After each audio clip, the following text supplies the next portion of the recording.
katatu pazuva mwanondara 3 times a day. Zvikunzi matypes emombe dziripo papurazi irori akabva kuUnited Kingdom, amwe acho akabva kuUnited States, amwe acho akabva kuAustralia. Ndokune mapurazi mahombe anoita nyaya dzemukaka. Saka mombe idzodzi dzinokamwa katatu pazuva dzichiproducer 800 million liters dzemukaka pagore rese, vachisupply nyika yeRussia yese pamwechete nekutodyawo imomo mukati menyika yeChina. Ende pane mombe dzinosvika 100,000 dzemukaka dziripo, dzese haumbooni kana 1 mombe inenge iri panze ichifura-fura, dzese dziri mukati dzichivigirwa chikafu imomo. Zvikunzi papurazi ipapo kune rimwe divi rinotorimwa huswa hunozochekwa huchinopiwa mombe padzinogara mumatanga dzichigara mukati imomo. Mune mvuri mutori neshedhe, ende vanotodzipa mushonga nezvimwe zvakawanda zvoita kuti dzirege kurwara nekuti dzakawanda.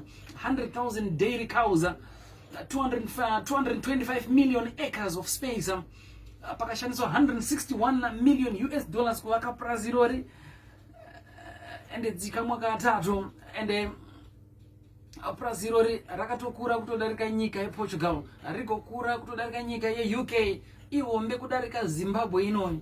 Funga unenge uri manager wepapurazi irori, uri farm manager uchimanager purazi rakakura kudarika nyika, unenge uchishanda papurazi ipapo. Communication yacho inenge ichiri kuda maova ere, kana kuti inenge yakuda phone, kana kuti inoda madrone, kana kuti satellite tracking system. Pakaipa warabdara. 0713-938-538.